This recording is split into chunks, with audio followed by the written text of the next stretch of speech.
Hello, and welcome back to another uni-edit video. My name is Antony P, and this is our Part 2 advanced lesson on the use of significant in academic writing. Here is a short recap of Part 1. Significant means to be worthy of attention, and it can be broken into statistical usage and non-statistical usage.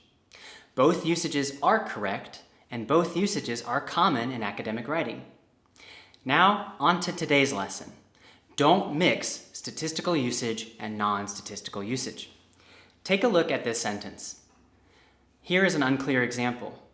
Significant levels of bisphenol-A were detected in 47 of the 50 sites sampled. When I read this sentence, I see that the grammar is correct. However, the meaning is not clear. I do not know if significant is the statistical usage or non-statistical usage. The sentence has some data, so it looks like the statistical usage, but there's no p-value, which makes me feel like it's the non-statistical usage. The sentence is unclear. The sentence is ambiguous.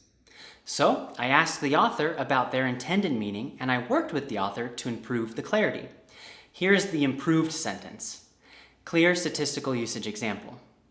Levels of bisphenol-A significantly higher than the amount EPA guidelines consider safe were detected in 47 of the 50 sites sampled. The author did mean the statistical usage of significant and has now included the p-value and the baseline comparison. The sentence is now clear and much more meaningful. Okay, let's do another example. Here is an unclear example.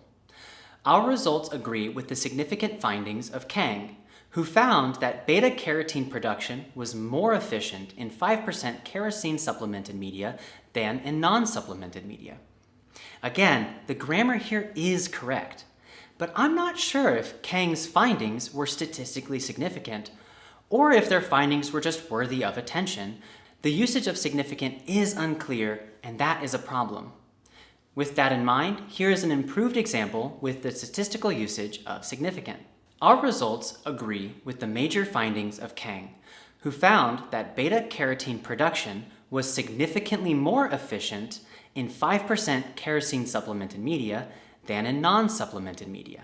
Here, I replaced significant in the original sentence with major to indicate importance, and I made another revision. I added significant in the statistical usage here along with the data and p-value. Okay. That's all for today.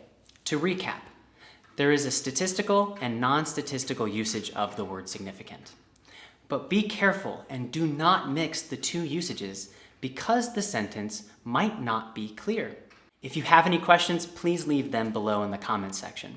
As always, please hit like and subscribe to support our free content. Thanks, and I'll see you in another video.